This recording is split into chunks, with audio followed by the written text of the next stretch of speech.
Hello and welcome back to our channel. Today we are doing something slightly different.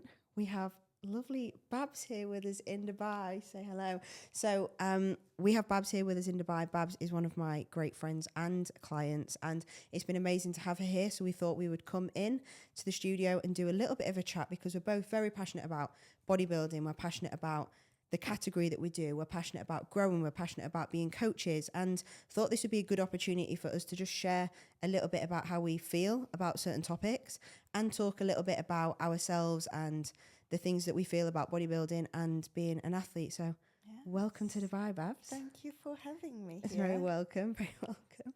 So I think it's probably a good place to start talking about maybe why we're in this position, what got us here, why we're working together.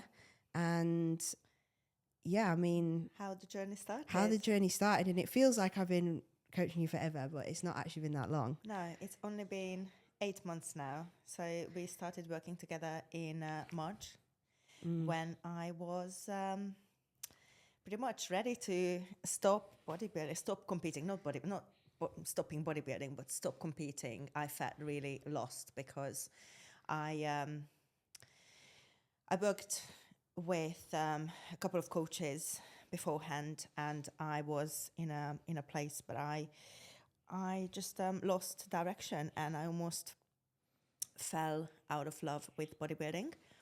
So then, when I was looking for a new coach, I wanted to make sure that I have the right support, and that's when we started talking, and that's when I come on board. Yeah, I think it's an interesting point because I think a lot of people, especially if they've done this a long time, it can just become part of their routine. Like they get up, they go to the gym, and then they do an off season and they do a prep. And sometimes I think you can lose a little bit of love because it becomes like monotonous, right? And you don't really know the direction you're going in anymore. And I think it's important to, even if this is your lifestyle, like have a bit of fire in you and a bit of something that ignites you as well. And obviously you lost that a little bit. Yeah, I think you have to have a really strong reason as to why you want to compete. When you are a bodybuilder and when you do this for a lifestyle, that's a different story. But when you are a serious competitor and when you want to compete and take this to the next level, you need to be in a position where you have a really strong why, and you understand that motivation is not always going to be there, and you always have to remind yourself of that why. And I lost that, and I needed someone that points me in the right direction and someone that reignites that fire and helps me remember why I started this whole process. Yeah, I think like having that direction is really important as well. And everybody's direction and reason needs to be a little bit different because it's not just about the person. And we can talk about like choosing coaches, but it's not just about working with the right person to understand like what you need and how that relationship works, but like what your physique needs and therefore how you need to be specific. And I think a lot of the time, and some people lose that a little bit, bikini girls all doing the same plan and something isn't specific for them, or they're on the same, you do 20 weeks of an off season, then you do 20 weeks of a prep, and everybody is different and they need to be treated very differently. Exactly. And I think that's what really worked well for me when I joined you, that I felt like all the plans are specific to me. And I think that's really important. We are the type of coaches that create a personalized plan for every single client. No two diet plans and training plans are the same. Of course, you only have a number of food sources or a number of exercises that you are going to be using. Like you can't... We're not trying to reinvent bodybuilding. No, absolutely not, because the basics are always going to work best. But at the same time, when I joined you, I felt like the plans are specific to me, specific to my goals, specific to my physique. We did the physique analysis and made sure that the training plan reflects my goal and reflects the physique that we want to create. And the focuses on the areas that are lagging that we need to bring up in order for me to be able to come back and look better. Yeah. And I think like since we've been working together as well, and we'll talk about the journey as we talk throughout this conversation, but it's been completely different for you this year, right? Like you have always competed short off season, competed year after year after year. Big mistake. And a lot of people do that. And I think it's a big mistake. One, I don't think you get the most out of your physique. Like Absolutely if not. you only take 12 months between shows, maybe less than that because your season is 2 months long, maybe 8 weeks you compete for, maybe. So maybe you've got 10 months between shows, between your last show and your first show for next year. You've got 8 weeks of a reverse, which is 2 months. Then you've maybe got 3-4 months of an off season. And then you're back into 5 months of a prep. Yeah. That pretty much adds up, if I've done my maths right, to the year of year to year competing. How much progress are you really going to make in a 4-month off season? Yeah. Like how much muscle are you going to solidify in that period of time? And how much are you going to actually enjoy life? And before you know it, you've spent 5-6 years competing back to back. You haven't gone on holiday.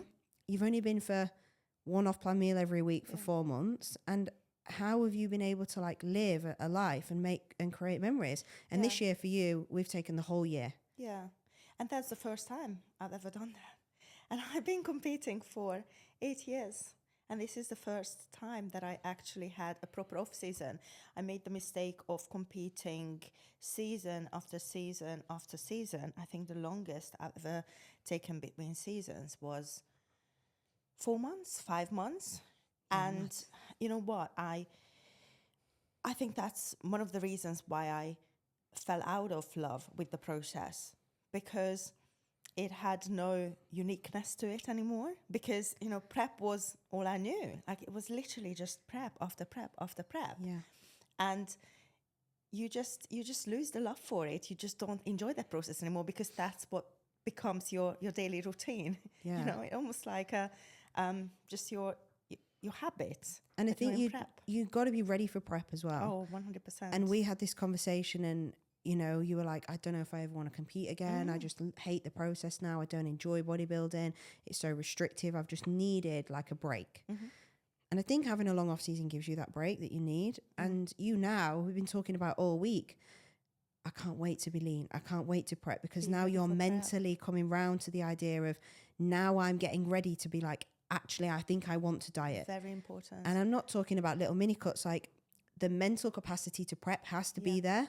Otherwise, I just never think you're going to bring your best physique to stage because the real desire and determination to nail the Stairmaster every day, or not that you wouldn't weigh your food out to the gram, but if it's just a process and it's not done with 100% intent, I just think you're never going to bring your best anyway. I think if you're not there mentally, you're not going to be there physically either. And again, I think that's what happened to my physique, that literally every season in the last 7 years, I just watched my physique getting worse and worse on stage. And that's actually really disheartening because you put all the work in. Yeah. You're working super hard, you're training, you're nailing your diet, you're doing your cardio, you are nailing every single box, every single day. And the end result just gets worse and worse. And that's awful. Yeah. And I think you need to have somebody in your corner that pulls you back and says, no, you need to stop now. Yeah. And I think that's what I was missing in the past. Yeah. And it almost like I got to a point where I managed myself. And I think that's why I was in a position where I lost the trust and the connection with my previous coaches. Yeah, I think that you need to give yourself that time, because I think it makes you realize actually that you can be good at this sport as well. If you prep back to back all the time, you don't give yourself enough time to improve, and I think it can make you think, maybe I'm not supposed to do this. I haven't grown in 8 years. I haven't changed. And clearly, like with the right training, some time, and the right protocols, like you can get massive because you have. Yeah. And it's true. And I think people need to realize that if they love this sport, they need to commit to the process of actually going away, coming away from being shredded on Instagram, and actually spending some time eating, training, and actually allowing themselves to grow so they can come back and be better. Yeah, I mean, it's called bodybuilding after all. So you need to try and disconnect from the idea of being lean all year round, because that's not going to help you build your physique. No. That's not when you make the most amount of progress. You know, can you make progress whilst you are in a calorie deficit? Yeah, I mean, Maybe if you've got a bit of assistance in play, yes, probably. And if you train hard enough, you know, you absolutely full send your sessions, like every single set. Probably you or I could make progress. And I'm not saying that I haven't made any progress in the past. No. Because clearly I have. But when you put yourself in that optimal environment, and we can talk about that, what that optimal environment means for your body to be able to build muscle tissue. Yeah. And it's not going to happen overnight. No. You know, I spent the whole year in off season. I dedicated this year to off season. And this year is the proof that when you put yourself in that optimal environment, your physique is literally going to just flourish. And you are going to be able to get to that next level. Yeah, I think there's an element of spending time in a higher body fat percentage and a longer time eating more food as well to really cement the muscle. And I think as well, an interesting concept is when you're in an off season for a long time, it gives you the ability to spend more time doing things you enjoy in a more relaxed mindset.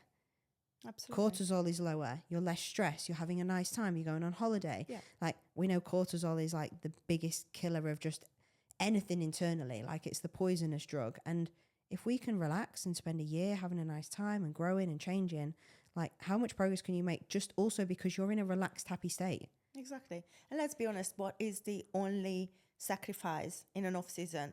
Your higher body fat percentage. Like, that's your only sacrifice. But you get all the other things that you enjoy. You can go out, you can go on holiday, you can eat more food. You know, I'm a massive foodie. I want to enjoy my food. I want to be able to go and have an off-plan meal every week. You enjoy your training. Yeah. You are strong. That's something that really helped me this year to get my head around in being in off-season and carrying more body fat, is that I focused on my strength. I'm the strongest I've ever been. And I love that. And that gives you focus, that gives you motivation to just stay a little bit higher body fat because you are able to utilize that in the gym. Yeah, someone asked us this question, didn't they, about how do you give yourself the motivation in the off season when you are at higher body fat? Like, how do you have a good relationship with yourself? And I think the first thing is like how you look in an off season actually is quote unquote normal. That is like a normal percentage of body fat to me. Like, you look like a normal human. Like, it's the internal view of yourself. Like, I have been shredded, so I look fatter. I mean, compared to stage lean, everything is going to feel and look fat to you. But when a normal person looks at you, they are just going to think that you look bloody awesome. Yeah, of course. You know, because you look strong. You look strong. So fit. we've been walking around Dubai for the last 5 days, and you get comments like, "Wow, I love your body," because people admire the fact that we train hard visibly, therefore we look good. We're carrying a bit more body fat than we would have in a prep, but like, we look good and people admire it. People like, I would like to look like that. And I think we have this like image of ourselves that's quite warped because of prep.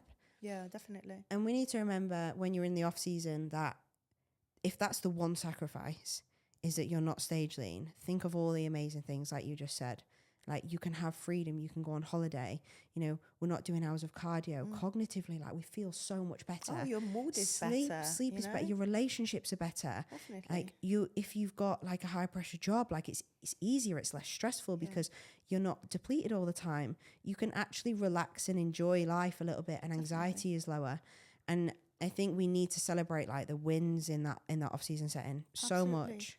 I mean, my friends always tell me that there is a prep BAPS and there is an off-season BAPS, and obviously everyone prefers off-season BAPS because I'm so much more fun to be around. And bear in mind, I prepped a million times. You know, I competed over 20 times, so I'm pretty good at managing prep and just suck it up. I'm okay with that. Yes, I handle it quite well, but still there are going to be occasions when I'm like, doesn't mean you're not tired, and doesn't mean you're not hungry. Exactly. Doesn't mean you're not miserable. So the off season allows you to just have Absolutely. that nice Just time. be in a better mood. Yeah, way better. Yeah. So I happily make that sacrifice. But you know, you get to that point where you are like, yeah, okay, I'm ready for it now. Yeah. And again, I think your prep, that I haven't done it yet, so ask me this time next year. But I feel like my prep is going to be so much easier, or you know, prep is never easy, right? No. It's always hard. But I feel like because I'm so ready for it, mentally, emotionally, physically, it's going to be so much easier. You know, maybe it's just going to be the first few weeks, but at least if I have 10 weeks, but I can just be super on it, you know, Yeah, just like really really motivated. to smash it.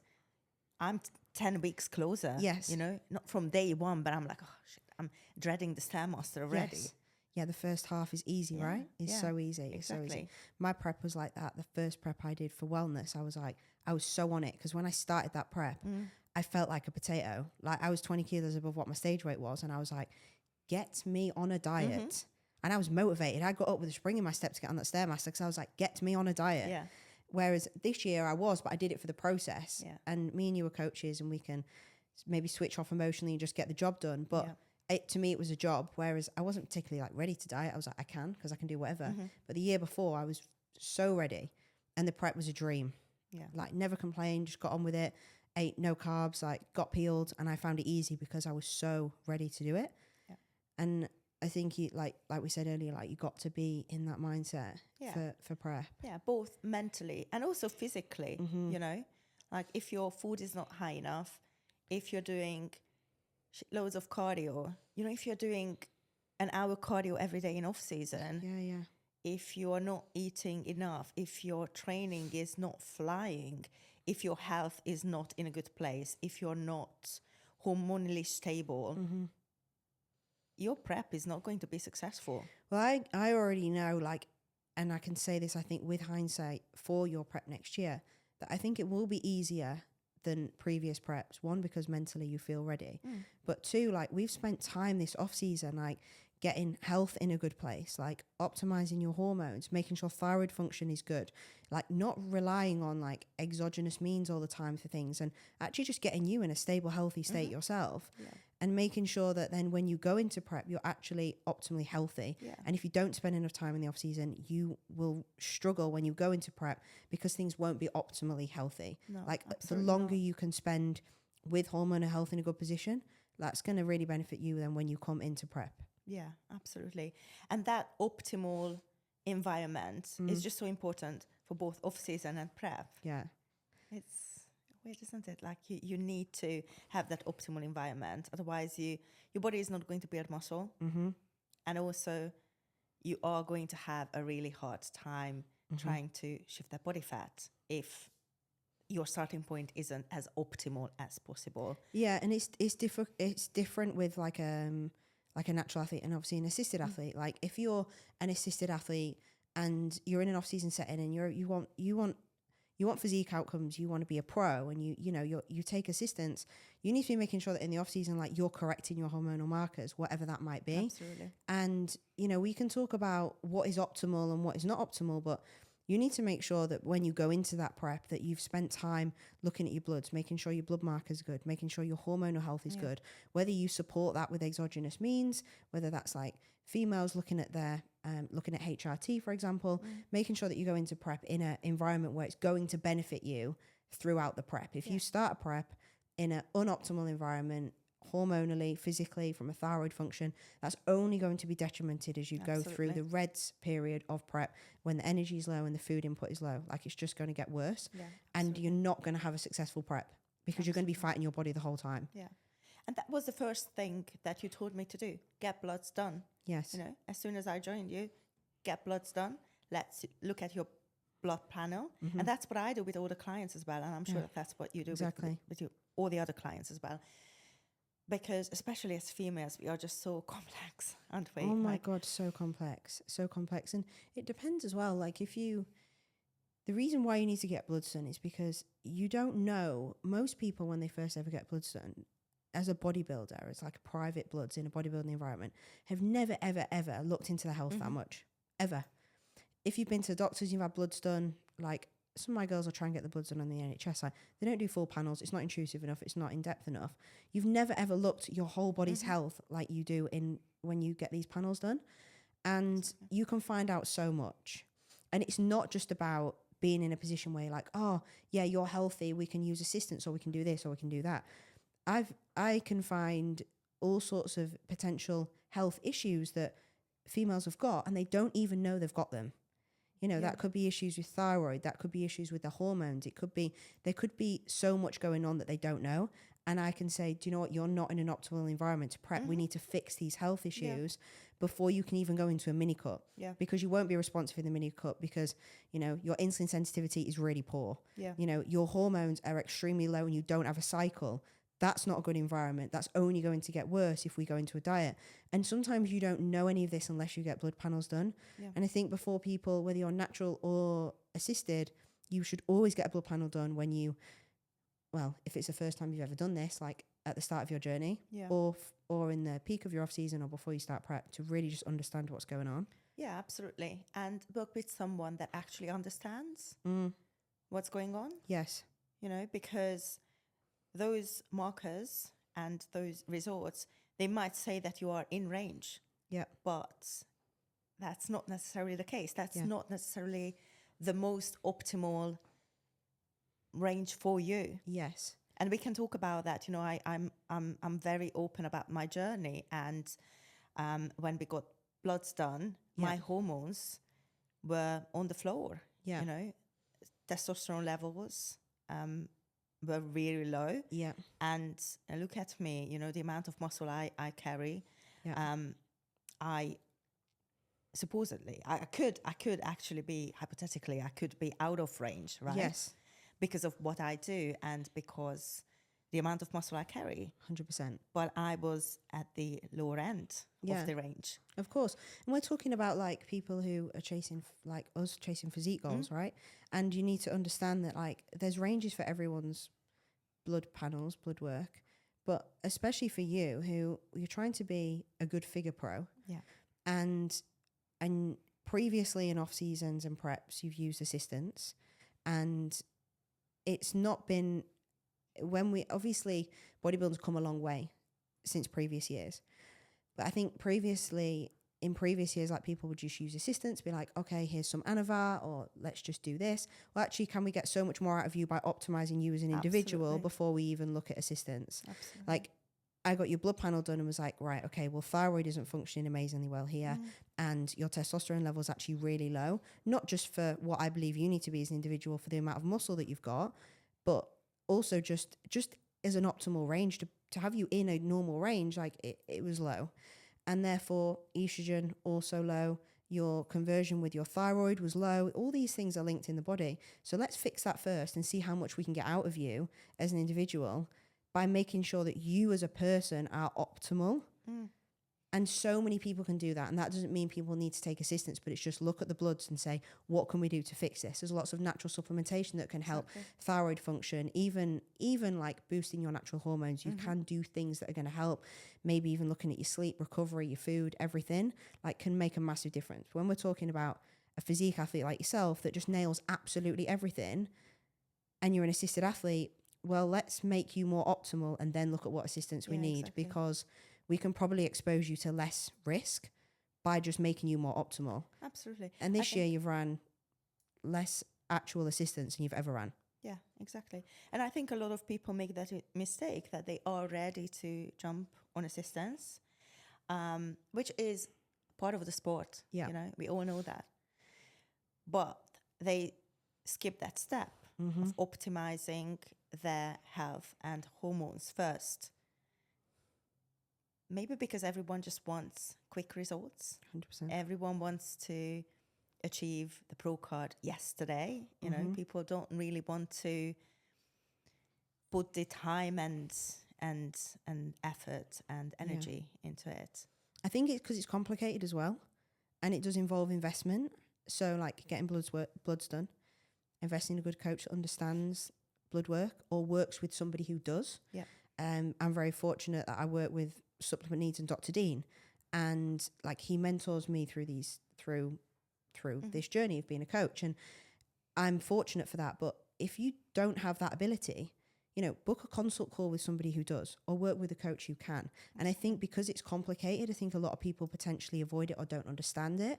So it's easy, isn't it? Oh, well, I'll just take some Anavar because I know that it will work. Whereas actually you're putting yourself at far more risk than actually just improving you as an individual. Yeah, definitely. I mean, I think Anavar is one of the most common, most popular drugs, right?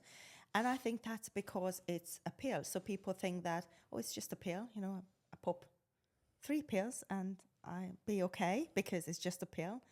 And you probably don't understand the risks, that you could actually minimize those risks by just fixing your hormones first. And you could use different compounds and you minimize those risks and you get more out of the assistance as well. Yeah, I think it's more this like mental taboo and block with people that Anavar is considered a safe drug because it is a pill, and it can be measured easily because it's a pill and you just take it orally, so it's easy. But actually it is more health detrimental than some other compounds that you can use. And I think, other compounds are injectable, and people go to Anavar because they feel like it's safe because they take it orally. Yeah. And it causes more oxidative stress to the body, and it is actually is a less benign compound than something like primobolan that is injectable. So for me, a preference is primobolan. It's more tissue selective and it is more benign than something like Anavar. So it's going to be a better compound for you to use. But I think people just choose Anavar because it is something that is really, really easy to, 1, get hold of, and 2, just take. Yeah, absolutely. And I think it might also be because some of the top coaches demonize the injectable PEDs. Yes. And people just listen to those coaches. Yeah, I think it's a modern turning point, I think, in bodybuilding, and something that people need to become more aware of and a little bit also more comfortable with, I think, and understand actually what they're doing, and that isn't just quick answers. Yeah. There's also an element of like, when is it appropriate? Like, when is it appropriate to run PEDs? And I think people fixate on prep, or what did you do in prep? In prep, I ran some Clen and some Anavar. Okay, well, why? Okay, and it was introduced 14 weeks out. Well, that's a long exposure time. And what was it doing for you then? Yeah, why do we use compounds? Like, when do we put them in, and what do we use them for? Exactly. Is it appropriate in a prep? Is it appropriate in an off-season? Like, for me, my main compound use for anybody is always in an off-season setting. Absolutely. Because food is high. Yes, what do they do? What do these compounds do? Like, they're tissue selective. They're going to make you grow. Exactly. So you have an amount of exposure as a female that you can expose yourself to. Choose when that is, because any exposure causes risk from a female perspective. So choose when that is. When is it most productive to expose yourself to that risk? Well, it's for growing. So use it in the off season. Yeah, exactly. And it doesn't mean you won't expose yourself in prep, but be more selective. Like, what is the point in PEDs? What are they used for? And let's remember what they're used for and actually administer them when it's appropriate. Yeah, exactly. I mean, ask your coach, when they try to introduce something, just ask them the question, why are we using this? What is this drug going to do to me? And if they cannot explain that to you, if they cannot give you valid explanation, say no. You don't have to do anything. You don't have to take PEDs to build muscle and to compete. It's a question that we got asked, whether you need to take PEDs to build muscle. But, if you get to that point, understand the reasons and understand what that drug is going to do to you. And you use these drugs because you want to build muscle tissue. Yes. Now, when are you going to be in the most optimal place to build that muscle tissue? In your off season. in prep, when you are in a calorie deficit, when you are smashing cardio, when you are eating minimal carbs, you are not building muscle. That's not the main objective of prep.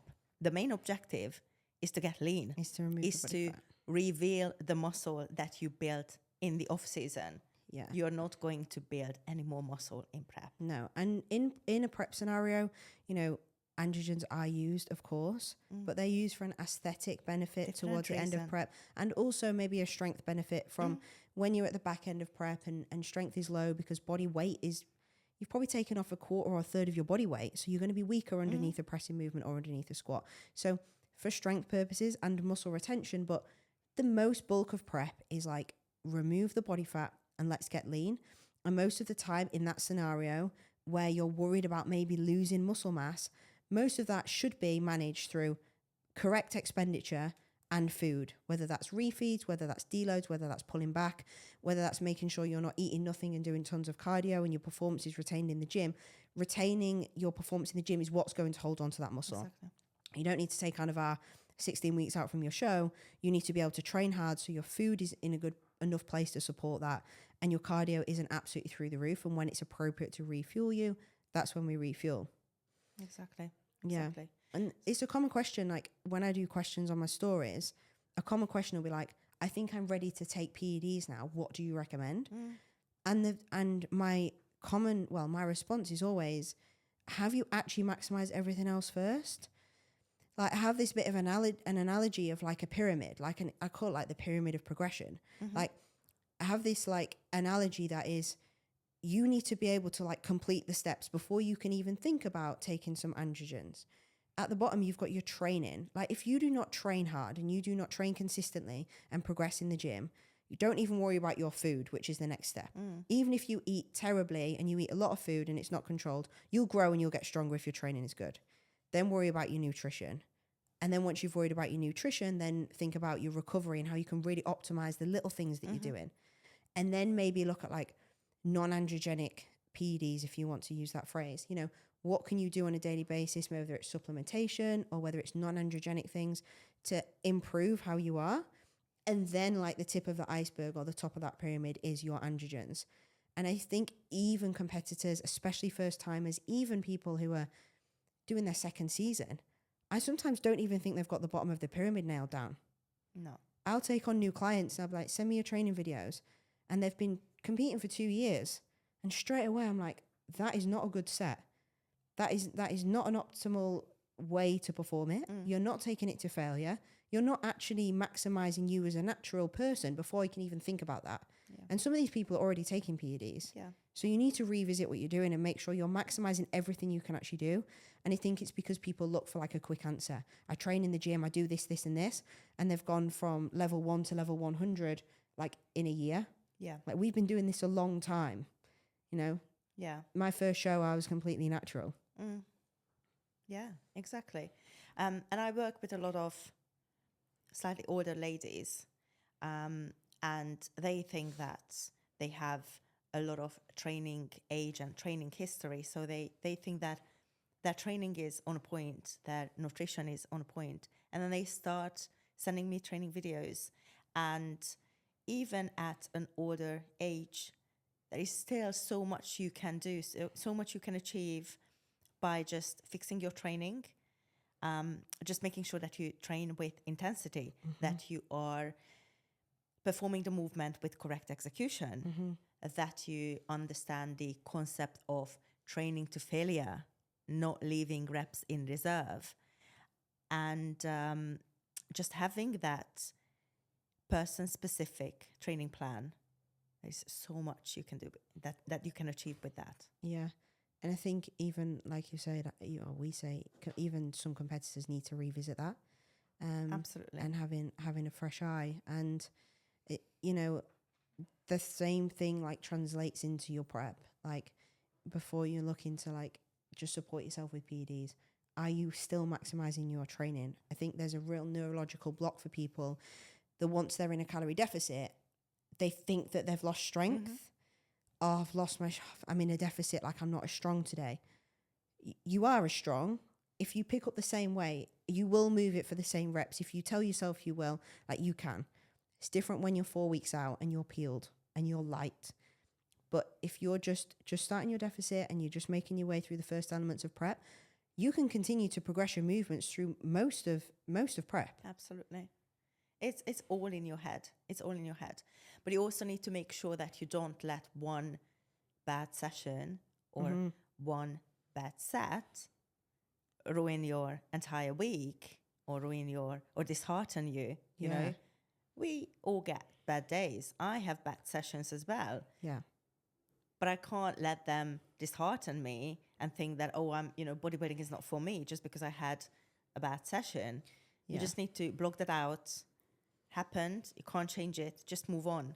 Focus on your next set. Focus on your next session instead of thinking about that one bad You session. could relate that to anything in life, right? If you have like a bad day at work, you don't think I'm not going to go into work ever again because I had a really bad day yesterday. Exactly. Or like if you went for a meal, you won't be like, and it was rubbish, you won't be like, I'm never going out for a meal again. It is literally just normal. Yeah, It is normal to have a good day. It is normal to have a bad day. And I think that's where this motivation question comes in, because you can't always be motivated to like to want to go in the gym, or like if you've had a bad session, you might not be motivated to go in the next day, but the discipline is there to just go in and turn up and do it anyway, because you know that you need to do that to be able to progress or to get through prep, or you know that the next day will be better if you just get through today. And in prep, I think that's such an important skill to have, is the emotional turn off to being motivated or wanting to go in and just having the discipline to just do it anyway. Yeah. Because when you rely on motivation to do something, you will never ever achieve it. Absolutely. You will never achieve something if you solely just rely on your motivation to get in there, because you just can't. Like, you're not always going to be motivated. No. We trained in the gym today. Both of us were like, oh God, we're tired. Like, we've had a couple of late nights because I've not seen Babs in ages. And we were like, wow, I don't want to go in the gym. Or we were in the gym like, oh God. And we were like, no, warm up and let's just get it done. And Babs did a PB because she just got her head down and cracked on anyway, because the mental aptitude is there if you force it. Absolutely. And sometimes you just have to make yourself do these things. And actually, often they're sometimes the best sessions. Yeah. Or it's the best day because Absolutely. you made yourself and you come out the other side and you're like, do you know what? That was really good. Absolutely. You just need to focus on the next step, instead of overthinking it and focusing about the entire session. Just focus on your next exercise. If you don't feel motivated, just focus on the next task. Focus on your next meal. Don't think about the meal that you need to cook and eat at the end of the day. Just focus on the next one. Focus on the small things that you can control, because there is always going to be variables that you can control, and there is always going to be variables that you are motivated to control. Yeah. You're not always going to be motivated to train, but you might still be motivated to nail your diet. Yeah. I think it comes back down to the very first conversation we had about like the why, doesn't it? Like, why are you doing it, and what do you enjoy? And I think if that why isn't correct, or you're doing it for the wrong reasons, like, you're never going to be successful. No. Like, I have had previous clients, like first timers, and they think they want to be a bikini girl, and they don't succeed through the prep because they think they want to be a bikini girl, but actually they should be more suited in figure, or they're doing it because their friends do it. So they're probably in the wrong category that doesn't really suit them. They're trying to fit like a square into a circle, and they're doing it for like external validation because their friends do it. Like two recipes to not be successful. Yeah. And they're not successful because they're not really doing it because it's something they really want to do. Yeah. They're doing it because it's something they feel like they should, or it'll look good on Instagram, or it'll be something that people will praise them for, but it's not really intrinsically something that they want to do. Yeah. And then you're not going to be successful if that's the case. No. And I think we both can relate to that, because when I started competing before my very first show, I was going to do bikini, and I went to a posing class, and they told me to either go away and gain a bit more muscle to go into, it was called body fitness back then. Yes. That's how long ago it was. Or to downsize if I really want to go into bikini. But they told me, your frame, your structure is not suited for bikini. And, you know, I was like, oh my God, like I really want to do bikini. Like I love that look. Yeah.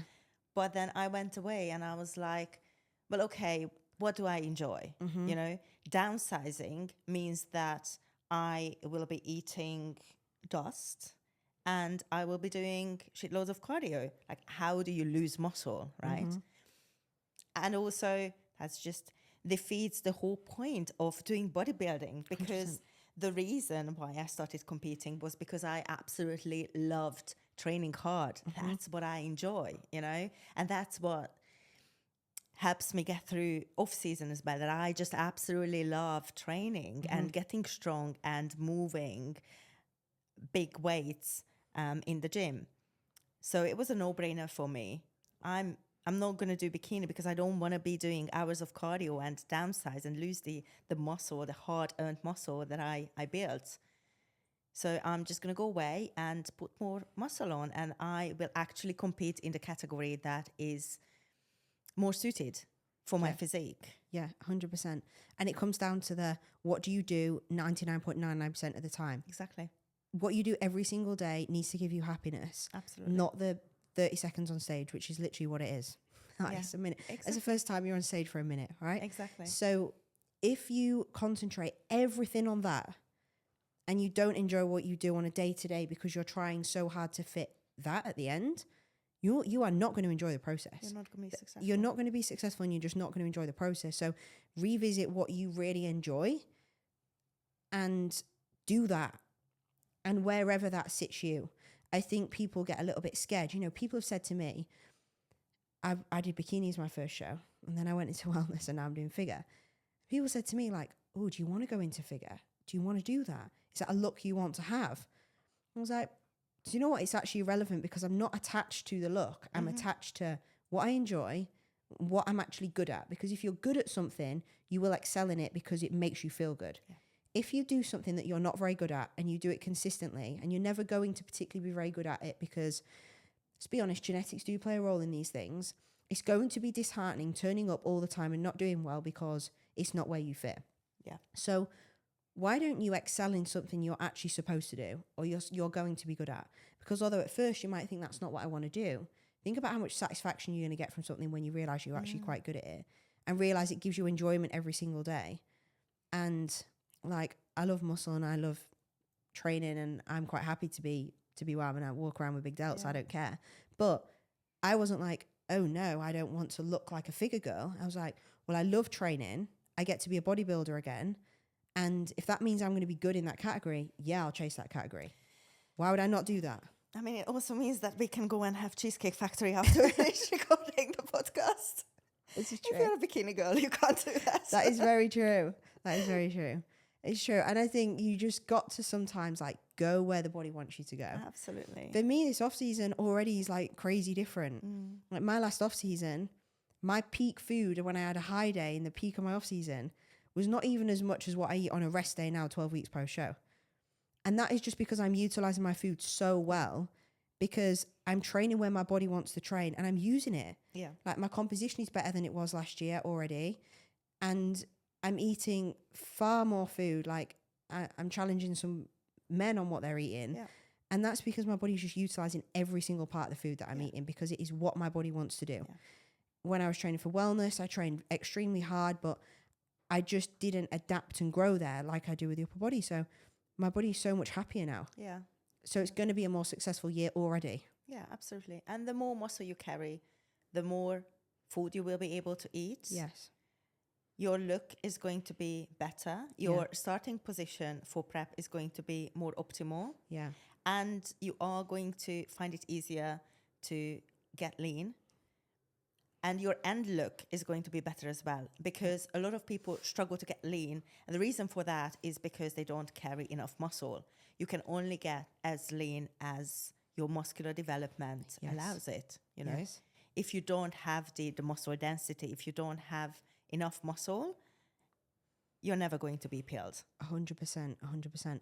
And that comes down to how you train as well. So it's Absolutely. all just mirrored through your off season and your prep.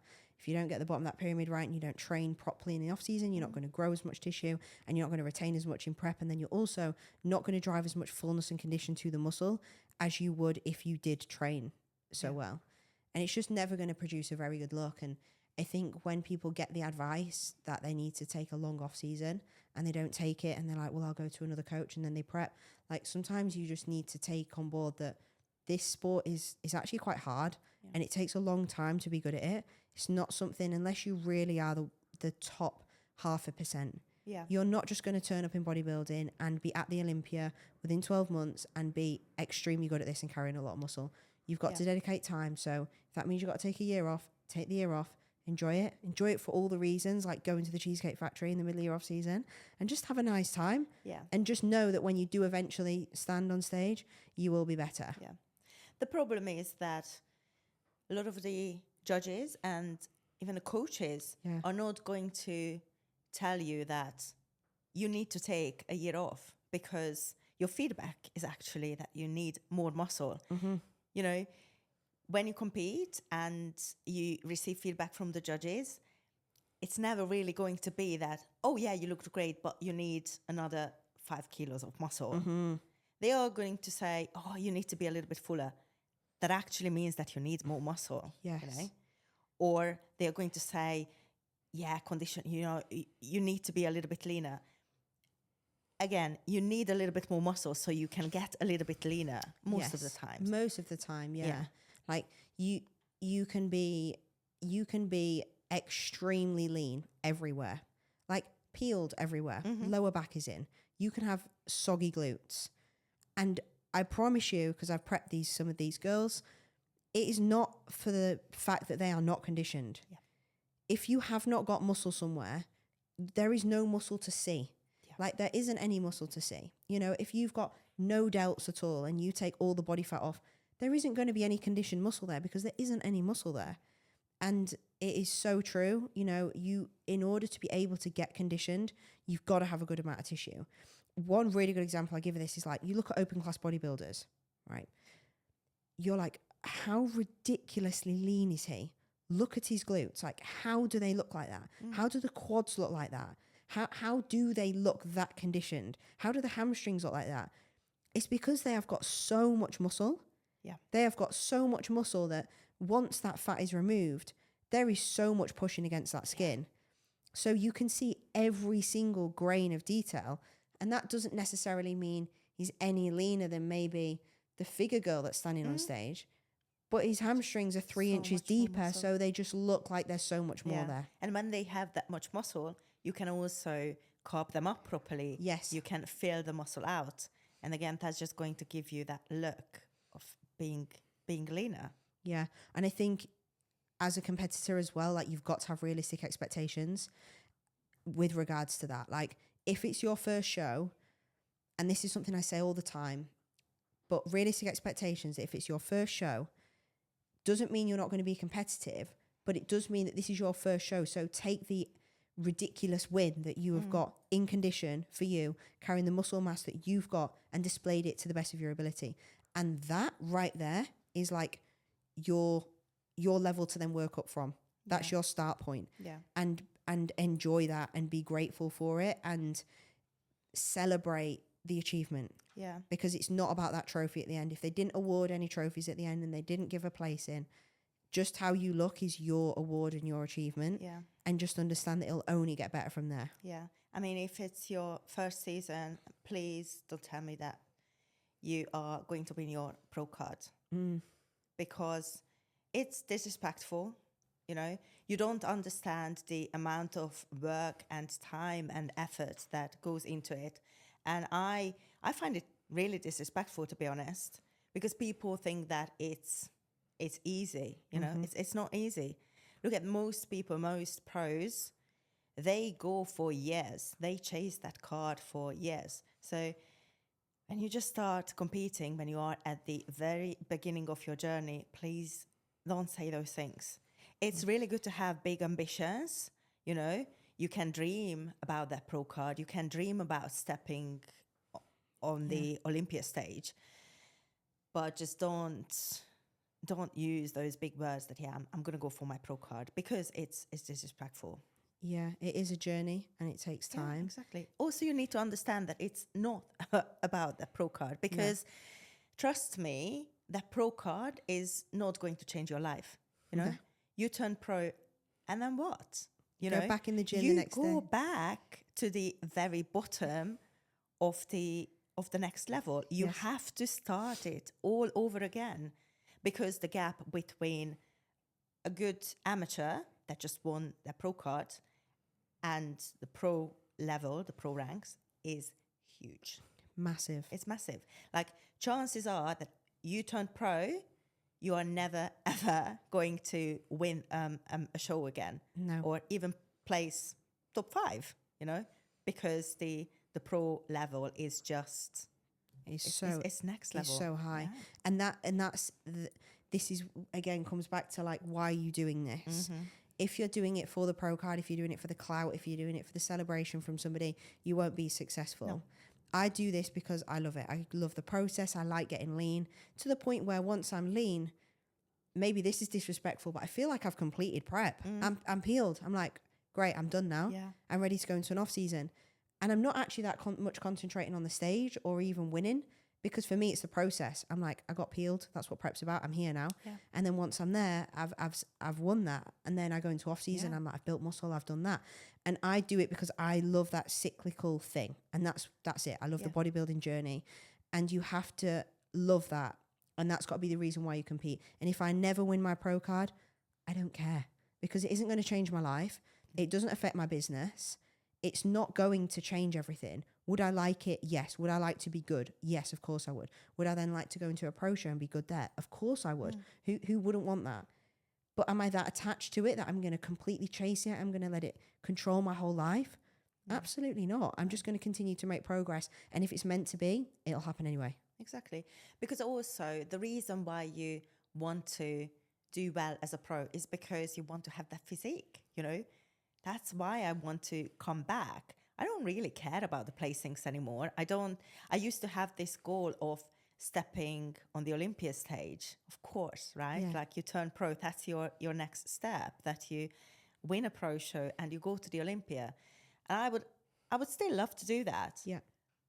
But only because I want to have that physique that is Olympia worthy. Yeah. And not because of the fact that I can go to the Olympia, you know? Yeah. I want to create that physique. I want to go through the process, and I want to look back and be like, yeah, okay, like, this was the best prep. And I transformed my physique in this off season. Yeah. And you beat you. Like, you beat your previous you, right? Like, trying to think, I think people concentrate on other people's physiques and they're like, I want to look like that person, or I want to be this physique, I want to look like them, and you're never going to look like them. Exactly. So being like, oh, I wish I could look like them so I could be better than them or beat them, that's not going to happen. You need to just beat your former self, and that will be what will carry you through and get you higher placings. And only that is what you can concentrate on. Exactly. Because you're never going to look like somebody else. Doesn't matter what you do. And that's the only thing that you can control as well. You know, the package that you bring to the stage. You can't control who competes on that day, who steps on stage with you, who you are up against. The only thing that you can control is the physique that you are bringing, so that you are bringing your best and that you have beaten your previous best. Yeah. And don't get me wrong, I still have that fear that next year I come back and I know that I'm going to look better. I know that I'm going to... We put side by sides together all the time. Absolutely. And we're like, oh my God, look how much muscle you've grown. I know. But still, you will have this thought, right? I think we'll always have it. Yeah. I think no matter how successfully you complete your off season, you're always going to have that fear that I'm going to come back and I'm not going to be happy. But the only thing that you can control is the present, you know, today. Just focus on that. Just control today. Just nail your boxes today. Just smash your boxes today. Don't think about the look that you will be bringing to the stage, because that's in the future. You know, so many things that can happen. Yeah. So just focus on what you can control today.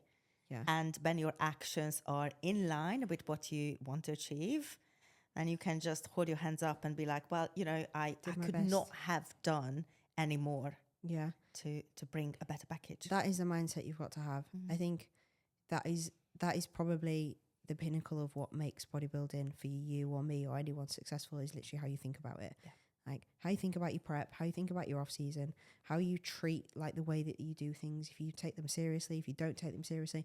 Also how like you conduct that to people around you, and how you talk to people around you about that, because that is what is going to frame everything you do every single day. Absolutely. So your mindset is literally what is going to be the success for that. And I think, you know, people need to concentrate on the small things day to day, not worry about that Olympia stage too much, concentrate on the bigger picture of how you can be better every single day. You know, that's what you've done for the last year. You're enjoying yourself. Yeah, exactly. You're definitely improving, and you feel good, right? Feel probably the best you have about. Yeah, exactly. Feel the best and made the most progress I've ever made in my entire competing. And you know what? I got to a place last year where I thought, oh, you know, I'm 35. I have 10 years of training age. Yeah. I maxed out my potential. I don't want to push gear. So I thought that for me, there isn't really a next level unless I push gear and make more compromises. Yeah, sacrifices. Yeah. Yeah. And you proved me wrong. Proved you wrong. Yeah. I Yeah. think it is important for people to think that. I think, you know, people think they need more gear, they need to do more of this, they need to do more of that. And I think just having the right approach, the right support, whether that's from your coach, your family around you, encouraging you, your boyfriend, your girlfriends, encouraging you, actually supporting what you're doing, not taking you off track, having the right training plan, having the right roadmap through your off season as well. You know, you don't get too far gone with body fat. You have appropriate mini cuts, your PDs are written out properly in good phases, and you're actually managed correctly. And there's detail to that, and it's granular and it's specific to you. You can make the most ridiculous amount of progress in a short period of time. Oh, absolutely. But also, you know what? I think, especially when it comes to choosing coaches, what's really important is that you gel with your coach. Yeah. You have a really good, honest and open relationship with them. And of course, knowledge is really important. Don't get me wrong. Like as a client and as a coach myself, I wanted to work with someone who I can learn from, you know. Education is so important, but knowledge can always be improved, you know. But your relationship with your coach, that initial connection, is either there or not. It's not something that is going to improve over the time, you know. So when you are choosing your coach, make sure that you have that connection. Yes. And don't just work with someone because they are called XYZ. Yeah. Because they turned however many people pros or one shows. Yeah.